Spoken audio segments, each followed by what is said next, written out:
It's showtime, folks. Enjoy the show. Let me just say on this fine Saturday matinee morning, I have light in the sky, gentlemen. Light in the sky.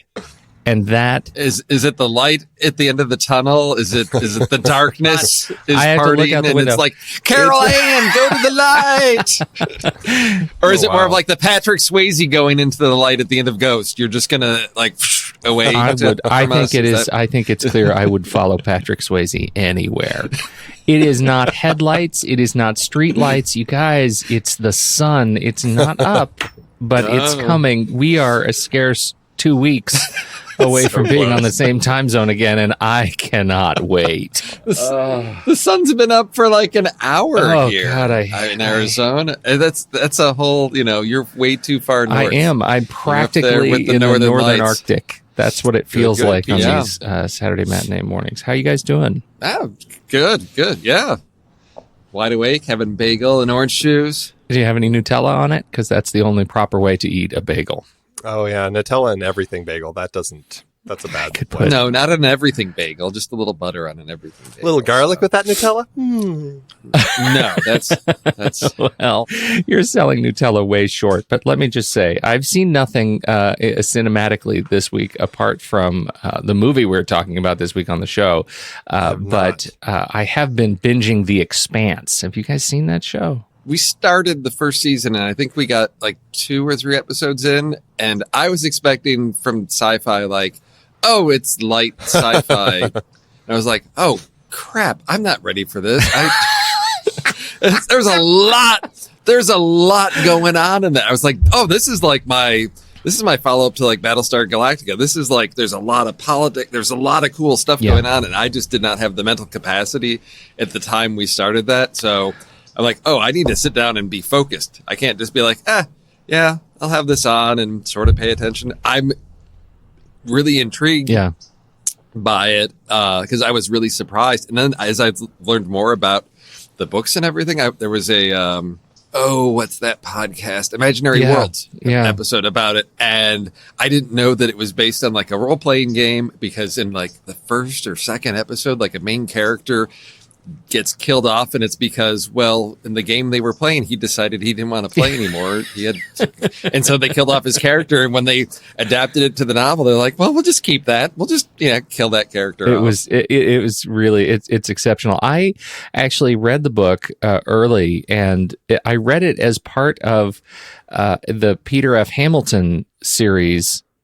Mistakenly, I thought it was part of that series, and I was reading it on audiobook, so I didn't have the benefit of the covers and things. And the cover looked very much like the Peter F. Hamilton series. It's not by Peter F. Hamilton, so you can imagine. I was like 2 books into this Peter F. Hamilton series, and then I read book 1 of The Expanse, and I thought, man, none of the characters cross over, and that in fact is a Peter F. Hamilton kind of thing to do. It's like such an expansive series and universe that checks out. Like that's something you would do. But years go by, and a buddy of mine says you got to watch The Expanse. It's exceptional television, and so I started it. I was like, this is really familiar, and then I went back and realized I've already read the book. And the book was also exceptional, and it's not Peter F. Hamilton at all. It's James S.A. Corey, who is, as Steve mentioned, it's actually an amalgamation, a strange amalgamated pseudonym for these guys who originally developed it as a game, and now it is also an exceptional hard sci-fi TV show. So I finished season 1, and I had a great time. That was my sick day watch, my sick days watch this week, and I really enjoyed it. Wow. No, I haven't. My wife has been shaming me. She has seen far more Oscar-nominated movies. We have access to some screener copies of some movies, and so she has, as she's been working home, has just been she's been blasting through stuff. It's like I come home, she's like, yeah, Darkest Hours, blah blah blah blah blah, Florida Project, Lady Bird. I was like, wait, today you did?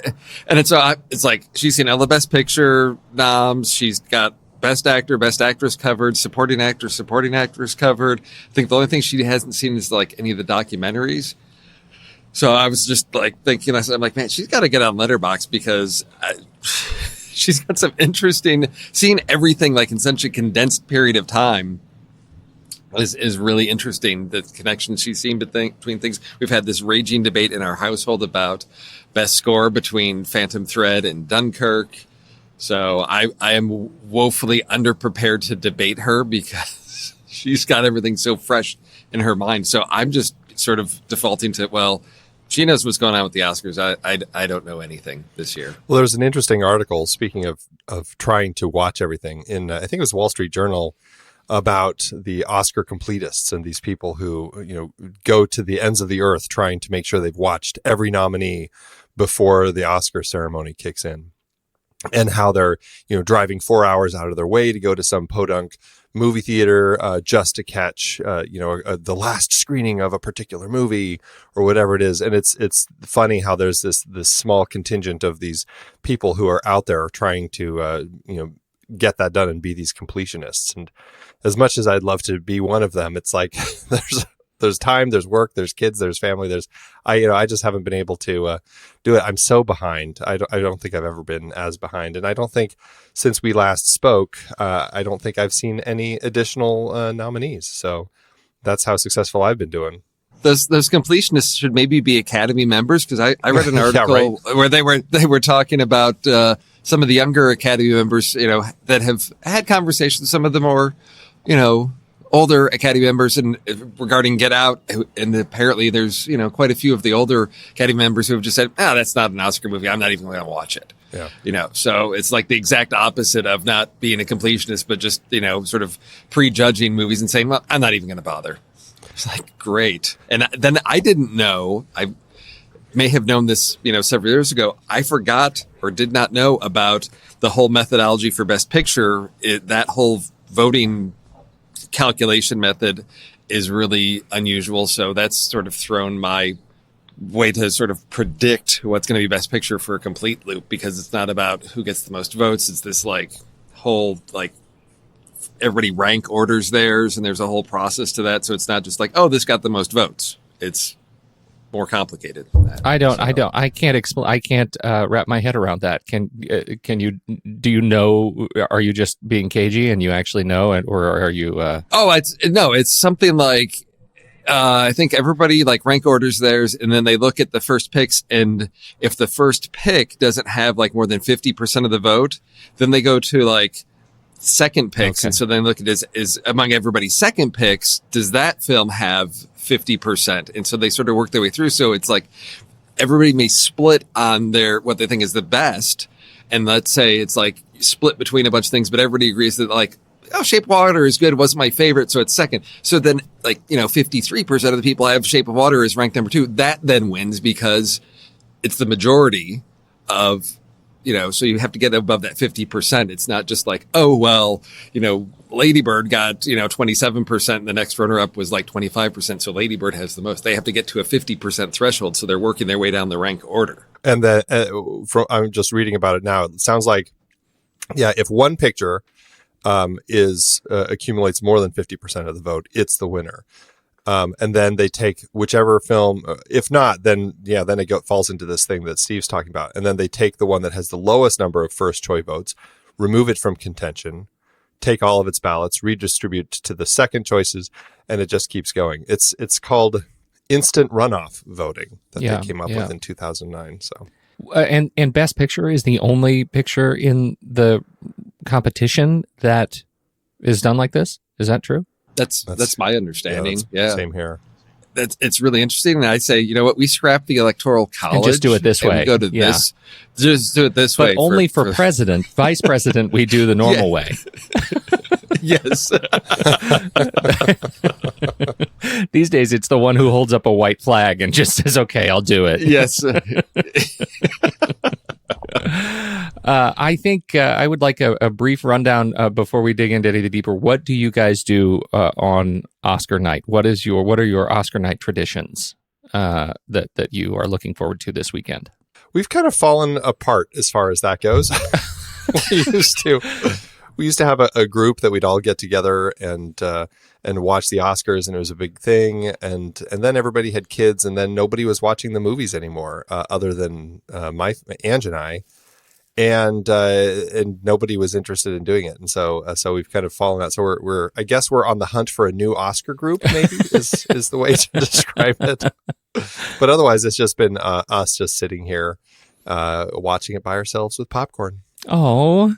But the good thing is that Olivia has been getting interested in it, and even though she hasn't seen pretty much any of the films except for some of the animated ones, she really enjoys watching the speeches and everything. So I feel like, I'm turning her into an Oscar lover. So that makes me happy. That's what we're trying to do too, is craft Oscar lovers out of the event, even though the kids haven't seen all the movies. Steve, what do you do? Yeah, we've got some friends we get together with. They've got some kids, and as ours are teenagers, they have seen a greater percentage of the film, so they're sort of interested. So we sit down, we watch, everybody gets their ballots, and we vote. And we sort of see who comes out as the winner, who did the best predicting at the end, and just it's hanging out with a small group of friends, and having a little lively discussion sometimes about who we thought really deserved to win, and sometimes people run a backup ballot of here's who I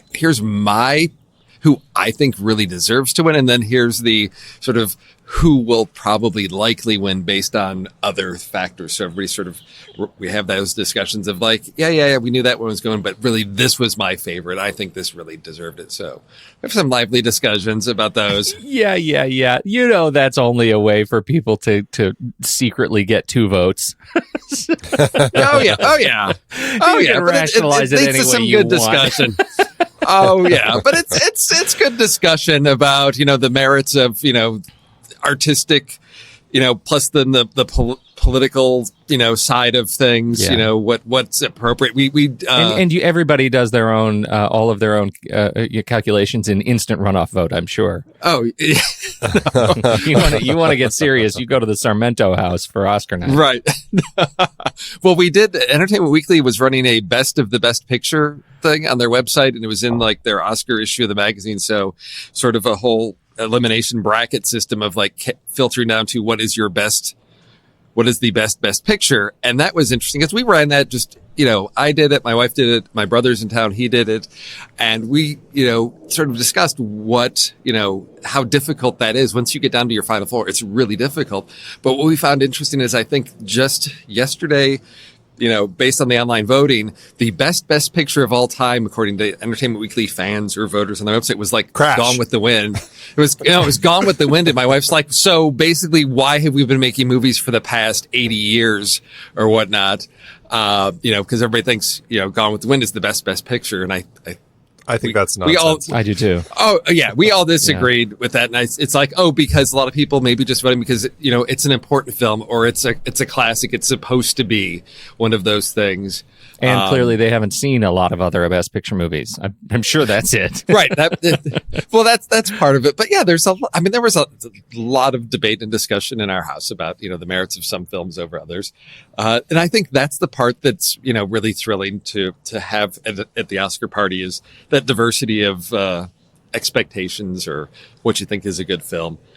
We did run across basically like flick chart hate crimes where once you get to your final 4, you're like, you can't. What do you do? When you get that far down. So I encourage you guys to go through that frustrating exercise of the best of the best pictures and see where you end up. Haven't we pretty much done that on Flipchart? Isn't that, yeah, we did that. Yeah, but this is all just, look at all the films that have won Best Picture. Yeah. And, filter it down. And they categorize them sort of like the, classic era, the, blockbuster era of the 80s. And, so you ended up with some really interesting matchups. Well, looking at mine, because I'm curious now on my flick chart, Lord of the Rings, Return of the King would be the top. And then I have to scroll down. Then The Godfather. And then... Mine's The Godfather. Yeah. Forrest Gump. Yeah, no, it's because I think some of the brackets start off with like terms of endearment versus ordinary people. It's like, whoa, okay, that's, or My Fair Lady versus, West Side Story. So you've got some really tough ones. And then you've got some where you're just like, it was like, I can't remember. It was Sound of Music and Midnight Cowboy or something like that. And you're like, whoa. Come on. Well, they really just need to try Flickchart, and they would just do the exact same thing over care at of it. Flickchart. Yeah. In fact, the Flickchart community has already solved this problem. Just everybody's done it. So take those. Well, we do. I'm pretty much, my kids again are like they're younger. Like, my teenager is absolutely trucks with it, but it's just not into as much the event of the show, and so. She's interested in the movies she's seen, and then we'll kind of drift in and out. My son watches it because it's TV, and my wife isn't really into movies. So our conversation actually started last night, where I had to say to my wife, "Look, the Oscars are Sunday. I have no one else. It is important to me that I am able to sit down starting at 4 whenever the pre-show starts and begin watching this show and invest in it. So I'm not available to you after that. And if you want to come in and watch with me, I would love that. But can you take care of dinner and just be that person?" It is like it is the saddest little experience because I have no crew also to watch the Oscars with. So I guess I'm on the lookout too. So close yet Andy, so far. I know I would be at your house, Andy, with popcorn sitting between you and your wife watching the Oscars. Well, you know what? Andy, just get your laptop, put it right there on the sofa between you and your wife, and just have Pete there. We'll Skype it. Oh, that would be so good. I'm Skype there. live stream it, Pete. I'll bring my own popcorn, and then we can I'll take a handful, and then I'll reach it out of the screen, and Ange can feed you. It'll be like we're feeding each other popcorn. It'll be adorable. I can't wait. I've never been so excited for a Sunday evening. Why don't we shift into trailers? I can see based on our list that all of us brought like Steve, all of us brought incredible horror movies. I think actually, given that, Steve should probably go first. Okay, I was struggling to find things that, again, with my whole trailer philosophy, if I don't want to watch trailers for films that I know I'm going to see, which, rules out some big things that come out. And this one, I was joking that as I looked at it, I said, this is sort of the unofficial sequel to an Best Oscar picture this year, because we've got, Call Me By Your Name, and this, my trailer is for a film called Tell Me Your Name. So, I'd like them to bill it as a sequel. Yes, it'd be a great double feature. But this one I'm not a big horror fan, but this one sort of appeals to me because I haven't done enough research to know whether it's truly based on real life events, or if they're just sort of doing that thing of based on real events when they've taken one thing and then just completely run off the rails with it. But this is a story of a girl who's lost her mother, and as teenagers often do, get into weird experimental summoning up of spirits, and apparently gets possessed by some type of malevolent being or spirit.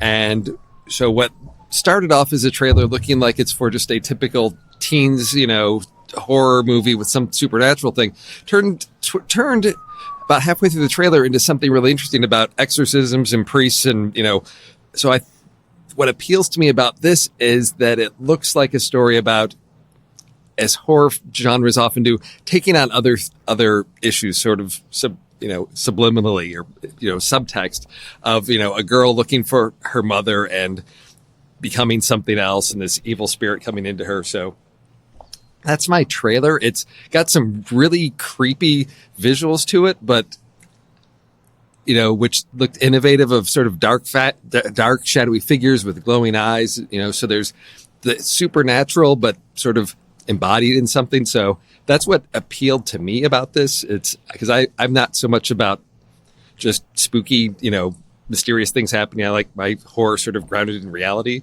a little bit more. There's no release date on this one, so it's just sometime in 2018. So I don't know if this is, around the corner in the spring or if this is going to be like a fall Halloween release, but that's my trailer pick. It looked good and creepy. Of course. I enjoyed the trailer. I enjoyed, like, right out of the gate, you have this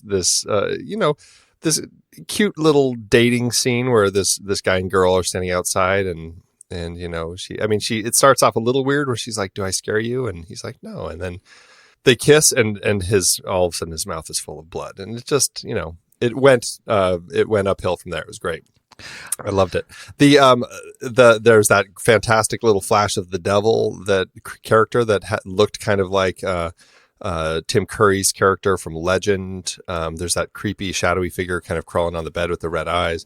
It just had a lot of really interesting visuals that piqued my curiosity. But I don't know if it's going to be another Exorcist or if it's going to be another like Exorcism of Emily Rose, or I'm not exactly sure where it's going to land in the realm of exorcism films, but it does have a nice vibe. So it definitely looked like something I'd be interested in watching.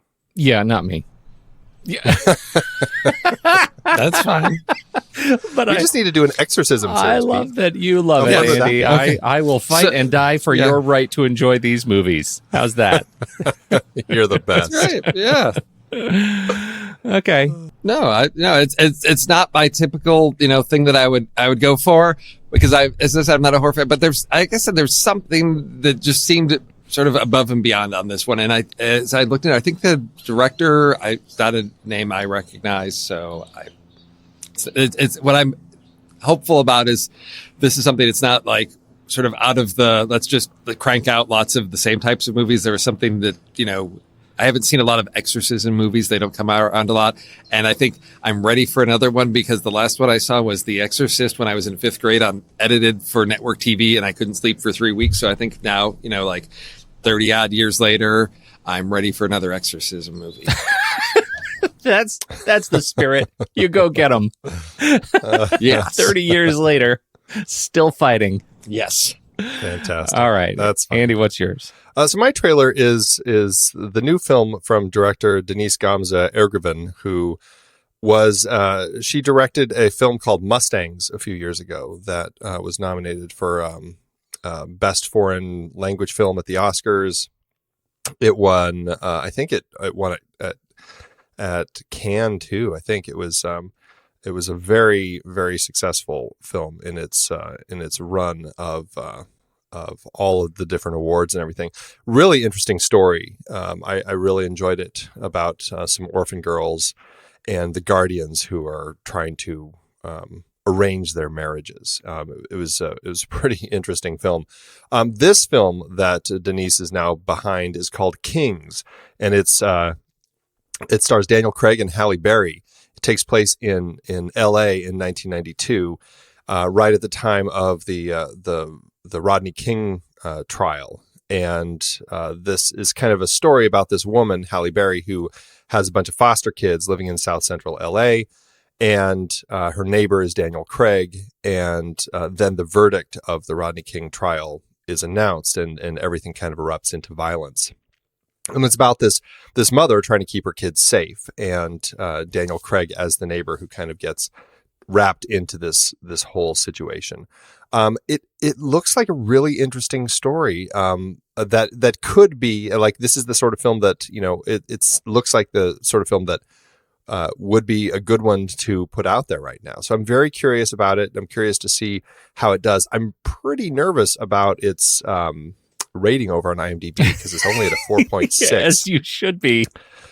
Yeah, which is really low. And that's after it premiered at the Toronto International Film Festival last fall, and then it played at the Stockholm International Film Festival and over in Italy at the Torino Film Fest.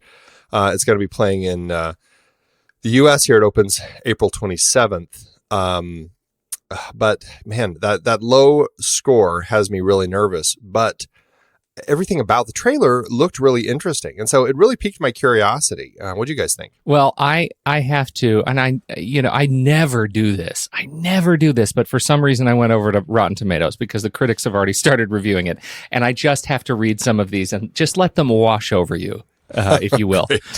Starring Halle Berry and Daniel Craig, Denise Gamze Erguven's sophomore film is a tonal disaster, jerking from shrill melodrama to screwball comedy and always at the most inappropriate moments. That's Bradley Warren at the playlist. For all its honorable intentions to address sensitive issues that still sting, Kings is an unconvincing tonal patchwork, David Rooney, Hollywood Reporter. Eschewing poeticism for an empty sense of prefab empathy, Kings is so determined to be hopeful that it forgets to be honest, David Ehrlich, IndieWire. And Peter DeBruge from Variety says, an unmediated jumble. Oh, here's one from Nathaniel Rogers at Film Experience. The most shameful mistake in this bizarre is the bizarre choice to crosscut back and forth between a violent teenage tragedy and a slapstick comedy scene involving two movie stars MacGyvering their way out of police handcuffs in their underwear. It's not looking great. Oh, dear. Oh, dear. Not looking great. Well, I had great hopes for it. Pete dashed those pretty successfully just now. You never know. Maybe there's something there. It's a straight up 0%. Nobody enjoyed this film. Yeah. You're making me regret my not picking my other choice of trailers, Loving Pablo or The Midnight Man, Pete. I don't know. I enjoyed these reviews more than so how would I've ever had the opportunity to let these enter my life? I'm glad I could just help. say it. Thank you. What did you think of it, Steve? Well, now I don't know. I know. I think the trailer that was edited together made this look like a really compelling story about a mother that is trying to care for not only her kids, but other kids in the neighborhood to create a safe environment in a world that is just, crumbling around her. That looks like the story that, I'm expecting when I hear about slapstick things with I don't know if it was just trying to lighten the mood, but I wanted this, really heavy drama from this. That's what I'm expecting from that, because that to me looks really compelling. And I think, I see, sort of some of the tropes of like, okay, you got Halle Berry, you've got Daniel Craig as the, obnoxious neighbor who, she's, like asking, early in this trailer, you're going to call CPS on me. And it's like, no, he's not, because I think he starts to understand and have some compassion for her situation. I'm like, that's the relationship between those two. That's what, keep it right there. Yeah. In the story. That's really what I want out of this. So, this might be one that, JJ and I, revisit, because maybe there's always that cross, disconnect between expectation and what a film actually, tries to execute. And if JJ and I walk into this one blind, a year and a half from now and just say, what is this Halle Berry thing? We may find something, enjoyable in it. Excellent. I like hearing that. I hope you do walk into it blind, because it sounds like that's the only way people are going to see it. I really was hoping for more after the trailer too, and not this baffling and frustrating disappointment. Oh wait, that's not me. That was Peter Bradshaw of The Guardian. They just keep coming. Anyway. And now for our next segment, Pete reads mean reviews. That's right. Are we ready to talk about my horror trailer? Let's, yes. Oh, yes. You killed bunnies. You're so mean. Bunny gets the pancake. Oh my goodness. I was a big fan of Wreck-It Ralph, and I think generally, let's just get this out. People have forgotten what a teaser trailer is. They call this a teaser trailer. It's like a full 2-minute, like, here's the story of Ralph breaks the internet, Wreck-It Ralph 2. It looks delightful to me. Ralph and Vanellope find their way to the internet and they introduce themselves to the whole world of games beyond their little arcade. And I think it looks terrific, but mostly, as always, I go to the cast list and look at all of the voice characters, and what a terrific collection of voice actors they have captured for this thing. They went and got, in as much as I can tell, they went and got all of the original voice actors for all of these properties. So you'll have Kelly MacDonald as Merida, Kristen Bell and Idina Menzel as Anna and Elsa, Auli Cravalho as Moana, Alan Tudyk, of course, as everything, and Ming-Na Wen as Mulan. Let's see, the list goes on and on. Anthony Daniels as C-3PO, Jodie Benson as Ari, Ariel. Irene Bedard as Pocahontas. Jennifer Hale has been Cinderella for the last 20 years. She's Cinderella here. All of them seem to be as close to the original. Even Mario, Charles Martinet, Mario and Luigi is a voice in here, the original Mario. So it looks like it's going to be a really fun romp through game and cartoon history. The trailer looks fantastic to me, and they play the jokes, they time the jokes, even for the trailer, just perfectly. I was in stitches. We got home last night from this play, and the kids and I sat down at 11:30 last night and watched this trailer, and we're just crying at the Bunny Gets the Pancakes bit. It's too good. What do you guys think? Well, I think, animal cruelty. No, I have to boycott this one. The fact that this teaser shows a toddler being traumatized by a rabbit that explodes from overeating pancakes is severely. No, this is going to be hilarious. This is just. I love the first one. I'm glad they found a way to get a new story for Ralph. Where do you go with a sequel? That's always the challenge. And I think by launching into sort of the whole idea, games out there on the internet and other portable devices creates a whole new world for Ralph to explore. So no, this had me from the beginning. I'm really looking forward to this one. Yeah, absolutely. Wreck-It Ralph, I think is easily, in my probably top 5 of the Disney animated films. I think they just did such an amazing job with that story. And this, I was really worried that they were making a sequel to it. I'm always worried when they make sequels because so often they're just unnecessary. And I always think that, companies like Disney, with all of their animated film properties, they really do a good job of avoiding sequels and telling just more unique stories. And when they do sequels, it's, something like, The Rescuers Down Under or something that isn't as good, or it's one of the straight to video ones. So the fact that they're doing this big sequel here really kind of surprised me. But watching the trailer, it really just, it looked like they're capturing all the joy of the first one. I mean, again, they're not giving a lot of the story because it is just a teaser, but it looks pretty fun. And I did hear, I know they showed a bit. I think it's they go into, or I think it's Vanellope actually ends up in like it's like a princess. A group where princesses, go through counseling or something like that, like a support group. And that's where she runs into all these other Disney princesses. And I love that they cast all of the actual voices that they could get to be in that room with them. So, and they showed that clip, I believe, at the last, the big Disney convention. And I just heard it was just fantastic. So very excited about this one. And I am very much looking forward to it. And it actually shows that this is, that Wreck-It Ralph is in the Star Wars extended cinematic universe. I mean, we have Anthony Daniels. Who knew that the big merger would yield this kind of fantastic fruit? I certainly did not. This one comes out Thanksgiving. And that's all I've got to say. Oh, I do want to add the promotional material online is, I don't know, the whole concept of the film is such a gift to promo because, Ralph is on the internet, which means he can be anywhere.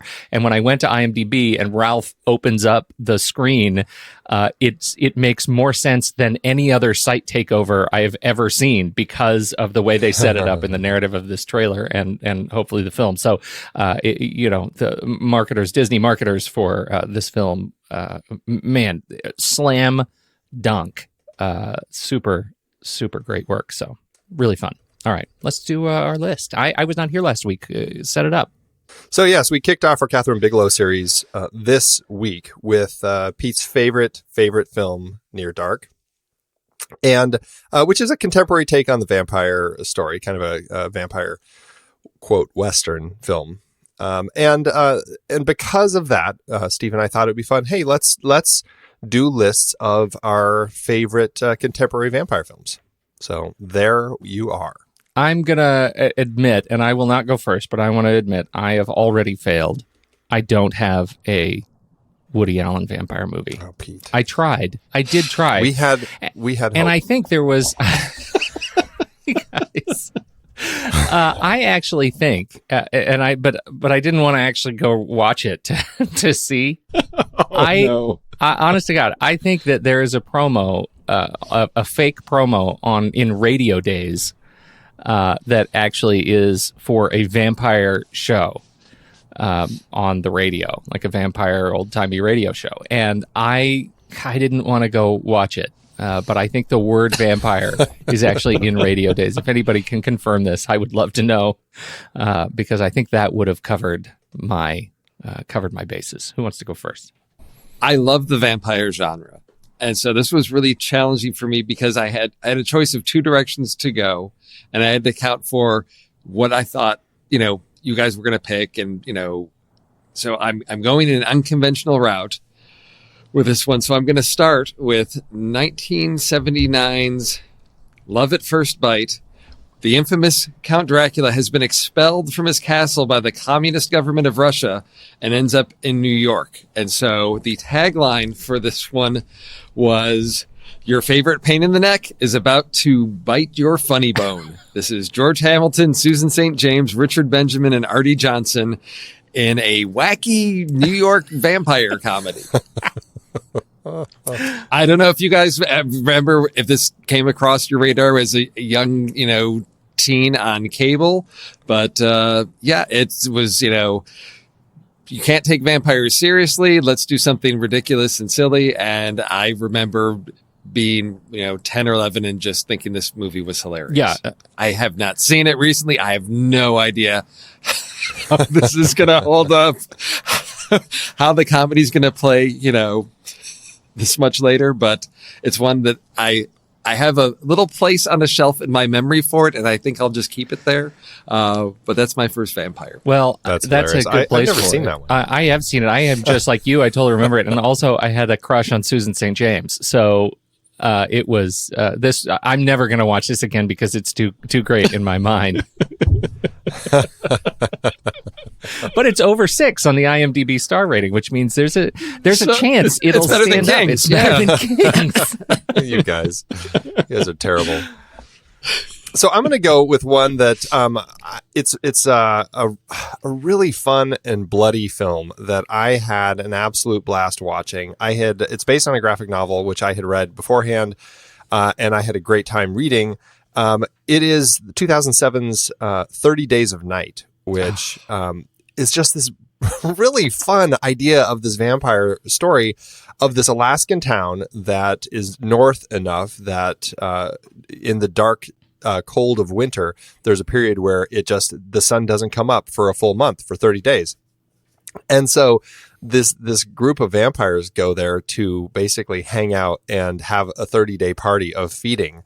And it was just insanely fun. I had so much fun watching this film. Josh Hartnett and Melissa George are the leads. Danny Houston is our lead vampire. And it's a bloody mess of a film, but it was so much fun to watch. It builds to a great ending. I had an absolute blast with it. And it is also above the 6 star rating on IMDb. So there you go. My first choice, 30 Days of Night. That is a great choice and our first steal of the evening. Well done. Yes. Well done. Wow. Yeah, Okay. I was a big fan of this movie. I'm glad it made your list too, because a lot of these movies I'm watching, I'm thinking I don't even know how to gauge whether my opinion of these movies is rational at all. But now that we have Love at First Bite and 30 Days of Night on the table, I feel like I can go anywhere. And so I will open the bidding with 2009's Daybreakers, starring, yes, the busiest man in Hollywood, Ethan Hawke, along with Willem Dafoe and Sam Neill. I have to tell you, this movie tickled me because it is not a movie that is just about vampires. It's about the economics of vampirism once you extend the narrative to the point where everybody's been turned and, human blood comes into a state of shortage. And so I actually found it a real treat because it's not just kind of a fun action horror romp. It's got great technology and a story of economics embedded in it. And so I really enjoyed it. There's a way to sell it. Yeah. Hey, I actually really enjoyed it also above the 6 star rating on IMDb. Daybreakers, 2009. And that's the second steal. Outstanding.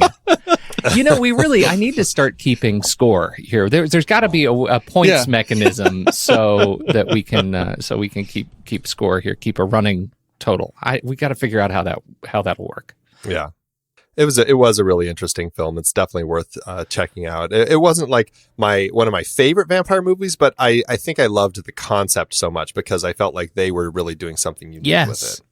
Hallelujah. Yeah, no, those are good ones. And if I had gone off my other list, still safe, no steals from that list. So, but I'm going to continue down my wacky path with the story of a 400-year-old vampire who will cease to look young unless she is able to feed on a virgin 3 times before the upcoming Halloween. This is 1985's Once Bitten with Lauren Hutton. A very young Jim Carrey is a young, goofy guy trying to have sex with his girlfriend. And so that's where our conflict happens. He's the virgin that she's trying to, get his blood so she can stay young. And it's the mid 80s. He's really trying to get rid of that virginity. So it's, wacky and silly. And I think I watched it maybe last year. And yeah, it's the 80s. It's goofy and fun. That's all I can say. That's another one Hilarious. I just can't watch ever again. Oh my God. It's Jim Carrey. It's once they vamp him out and they take him to the classic, dinner jacket Dracula.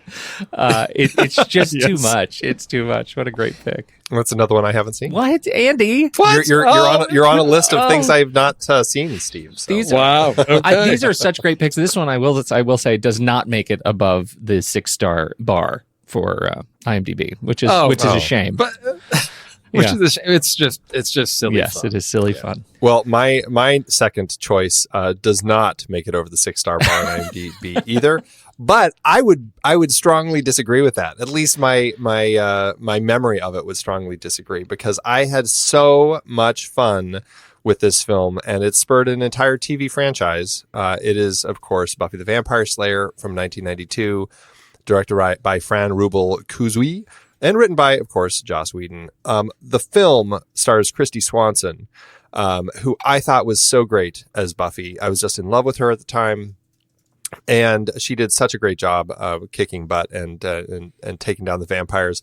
Donald Sutherland, of course, is her mentor, and Paul Rubens is really the standout for me as one of the villains. I think Rutger Hauer is the main villain, but Paul Rubens takes the cake for me largely because, and this was kind of an era where you didn't have those last moments during credits so much as you do now with Marvel, but Paul Rubens just has a few moments toward the end of the film, and I think it's at the end of the credits where he's still kicking, and man, did that have me in stitches. So that is my second choice, Buffy the Vampire Slayer. I'm with you. I think this is one of those really interesting properties where Sarah Michelle Gellar sort of redefined Buffy in the series. And I know the series is much more, aligned with what Joss Whedon wanted out of the film of Buffy the Vampire Slayer. Kristy Swanson went such a stereotypical kind of Valley Girl cheerleader slayer. And as a result, I think it's funny. I don't think Kristy Swanson would have worked on the TV series, and I really don't think Sarah Michelle Gellar's Buffy would have worked on the movie. And so I have a hard time kind of rationalizing the two because I like Gellar's Buffy so much better. But for the film, wouldn't you agree that? Yeah. But see, and Kristy Swanson as the stereotypical cheerleader, taking that concept as the person who is the vampire slayer. I mean, I think that was the anachronism that we were looking for at the time with the film. And that's what the story did so well, is taking the stereotypical cheerleader and turning her into the vampire slayer. Yeah. And I actually agree with you. I'm actually defending it, believe it or not.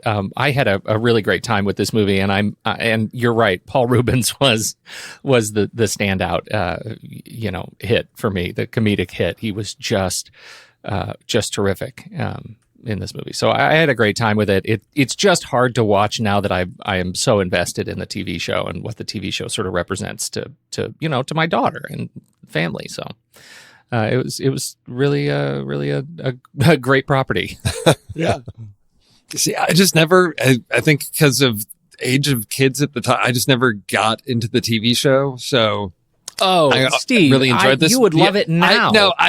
No, it's one of those things that I don't think it's going to age as well coming at it, this far past its original air date. I think some, culture and things at times have changed that it's going to feel weird. I don't know. I love the movie because I think, as Andy points out, it works really well to have that sort of,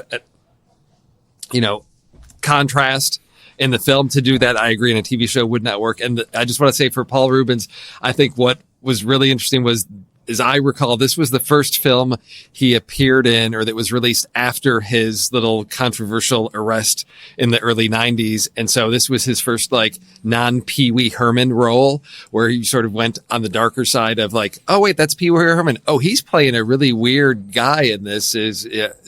He's not the light humorous comic guy. He's, his character was a little darker and sarcastic. And so that's the one thing that I always remember this is we get the other side of Paul Reubens on this one after the Pee Wee adult movie theater incident. I think he actually popped up a brief cameo in Batman Returns before this. Oh, but, okay. Both were the same year. But it was just a small cameo. Yeah, largely this was where he returned to the screen. So. Number 2. All right. I am going back not too far, in 2014. Another vampire comedy, What We Do in the Shadows. Viago Deacon and Vladislav. Yeah, there we go. There we go. You got it. They're All right. vampires finding that modern life has them struggling with the mundane, like paying rent, keeping up with the chore wheel, trying to get into nightclubs, and overcoming flatmate conflicts. I don't know. I feel like this movie is funny. The material is funny on its own, but it is ratcheted up 100% because it is delivered in Kiwi accents.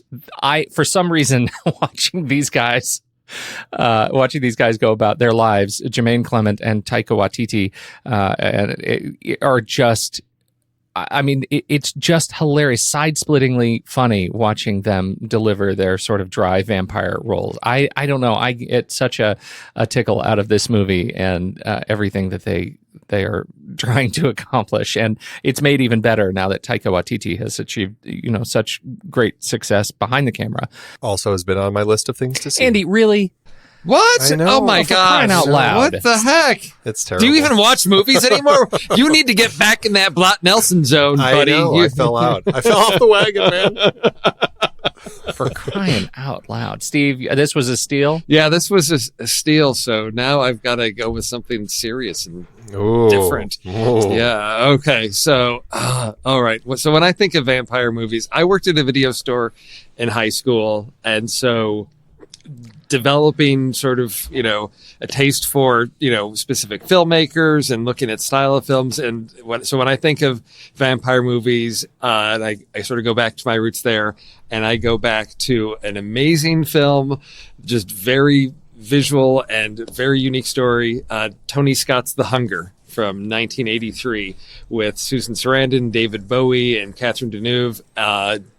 Just one of the, style all across the board. You see, Tony Scott just create with his strong sense of visuals, and a very interesting story that has some science brought into the vampire realm, with some researchers trying to develop some things, and seeing monkeys sort of turn on each other as cannibals. And then we get a connection to Catherine Deneuve's character of, she's an Egyptian that's been alive for hundreds and hundreds of years. So not the traditional, Eastern European vampire with, crucifixes and garlic and all of that, but just sort of a different story that to me is just one of my favorite vampire films of all time.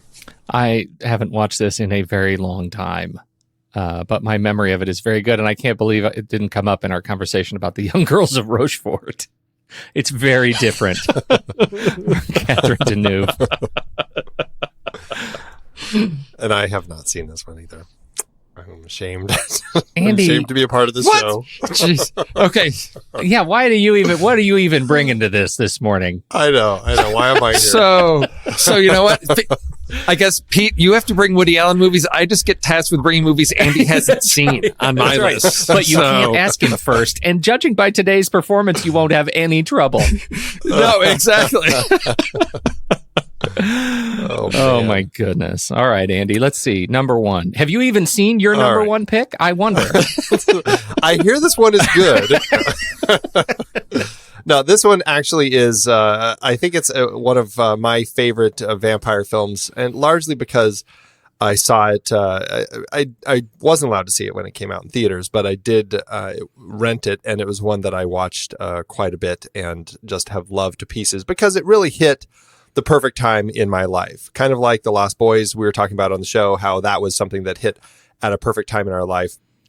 Fright Night from 1985 was such a fun film, and I had so much fun watching Tom Holland's film. I loved it. I totally identified with Charlie Brewster. I was in love with Amy and his neighbor, played by Chris Sarandon, Jerry Dandridge, along with his support from Roddy McDowall. Just so much fun. I love this movie. His buddy Evil Ed was just a great kick. I just had so much fun with this movie. It was like the perfect movie for a young kid who is falling in love with horror movies to fall in love with, because it's about this kid who loves horror movies and finds out that his neighbor is a vampire and recruits the help of a late night TV host who kind of hosts a show about horror movies to kind of help him out. And it's just such a fun film. So that is my final pick, Fright Night, the original, not the remake. You're so cool, Brewster. God, I love that movie so much. Yes. Oh, I really love that movie. Yes. That's another one I worry about watching again, though. When's the last time you saw it? That's a good question. Within the last 10 years. All right. And I still enjoy it, yeah. All right. Because it's been a long time, but yeah, what I remember loving about this is that it embraced sort of American, like the whole like late night horror shows. I've really, to me, I look at this as one of those key horror films of like, we're very self-aware of horror films as a genre, sort of like Wes Craven's Scream of that. And that was just such a great take on this, of a character that knows, hey, this is how horror movies work, or this is how vampire, that we have that self-awareness. And it was so fresh and just, embracing sort of like what it is to be a teenager. So much fun. Yeah, I haven't seen it. I was worried about it, but I think, Andy, I may have to just check this one out again, because it's just bringing such great memories back. I think so. I think it does warrant a revisit. It's a lot of fun. Well, and you're right on with Amanda Bierce. As Amy, I totally had a crush on her too, and then she went on and did years and years of Married with Children as Marcy Darcy, and it was a nice little way to catch up with old Amy, to know she made it out of that nightclub, and she made it into the suburbs. So anyway, and you know what? She's in Sky Sharks, which didn't we talk about that trailer at some point? The one that's coming out this year. Yes. Oh my goodness. So glad she made it out of the Fright Night house. Yeah, there you go. All right. Well, I am down at the bottom of my list for number one. This was a tough one. I am not picking Lost Boys, and I just want to get that out, because I think that's going to be the expected thing from me. I'm not picking it because I worry that's going to be one that's a nostalgia pick. I am picking Quentin Tarantino. How can any list of modern vampire movies, exist without bringing up From Dusk Till Dawn, 1996? Two criminals and their hostages unknowingly seek temporary refuge in a truck stop populated by vampires, with chaotic results. Salma Hayek, Harvey Keitel, George Clooney, Juliette Lewis, and the rest of the Tarantino crew. It is gory, and there's some great comedy, and Tarantino just owns the one-liners in his screenplays. And I had a great time. I actually enjoyed Tarantino in it as, the dumb brother. I actually think he did a fine job as Richard Gecko. So I had a really good time in this movie, and there are some great, wonderful vampire surprises in this one. So that's it. From Dusk Till Dawn, that's my list. Might be the only vampire, or might be the only Tarantino performance that warrants looking at. Yeah. I don't think that generally he's not somebody you want to watch on screen because he just. Exactly. It was a surprise. It was a total surprise that he was in it and was able to pull it off. And I think largely because he was pulling it off opposite of Clooney, who was super fun. So, yeah. Great movie. And if you haven't, you should check out Full Tilt Boogie, which is the documentary about the production of From Dusk Till Dawn, which I recall checking out. I actually picked it up at Blockbuster. It was one of those, documentaries that you could actually find. That was a recent documentary, and I remember enjoying that. And then, Pete, if you have so much time, you may want to check out the Dusk Till Dawn TV series. Really, I watched the first couple. I watched the first couple episodes, and again, just trying to find space in my viewing schedule, but it's because they start off where like the movie starts, where you've got, the Gecko brothers out there on the road and stopping in a convenience store, and they hit all the points. It's really, fleshed out. Instead of having to move the story along so fast to get them to, where they need to be, there's a lot more with the brothers and on the road and the police. And so they've sort of stretched that, movie, I think almost to like the full first season is the movie, I think. But, yeah, I think it's worth checking out. I won't say it's like must see TV, but it's because that's something trademarked. That if you really enjoy, that's why you wouldn't say that. Well, That's trademarked. Dang Yeah, it! I All know. right, it's good for watching on Friday. It's TGIF.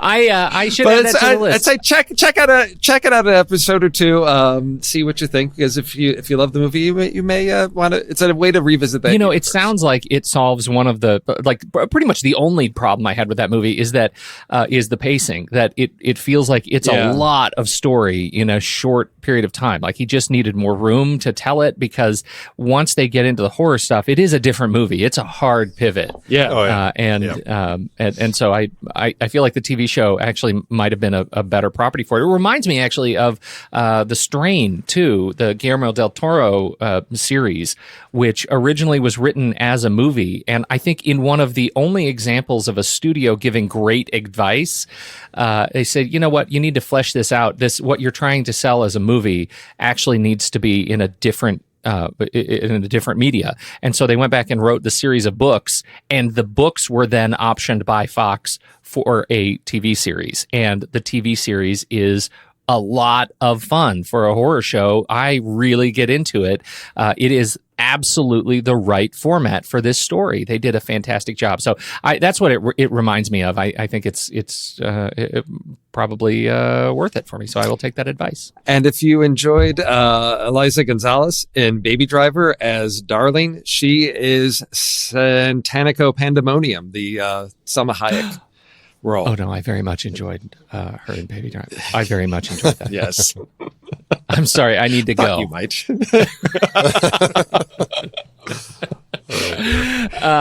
Excellent list, guys. I really enjoyed this list of movies. Well done. Yeah. I've been eager and dreading the next part of this conversation because of the movie that we watched this week. How will we come up with a list that could even possibly compare to our subject? Is it movies with guys shooting guns in the air going, ah? It should be. That should be our list. Yeah, we are our next in our Catherine Bigelow series is of course Point Break. And so do we want to do a series where it's a cop and a bad guy and their relationship on screen, or original movies before the remakes inevitably took over? Oh, our favorite Keanu Reeves movies. Where he says, whoa. Keanu Reeves surfing movies. I would just do all 9 Point Breaks. I could go with any of those. We could do our favorite undercover movies. Okay. What do you think about that? Yeah, I think that works. I like it. Okay. Our favorite movies about characters that have to go undercover. And we've already talked about Rush, so that's off the table. Right. Okay. Aw. What a great list. Can't wait to see. Yeah, can't wait to see what Woody Allen has up his sleeve. I know. I'm This is gonna be good. going straight to radio days. Here's hoping. Thanks, guys. As always, I'm so glad to be back and healthy and talking to you this fine Saturday morning. And thank you all for downloading and listening to this show as Patreon subscribers. We sure appreciate your time and attention and you helping to literally and directly support what we're doing over at The Next Reel. So thank you, everybody, guys. Have a great Saturday. Same to you, sir. Same to you. Thank you.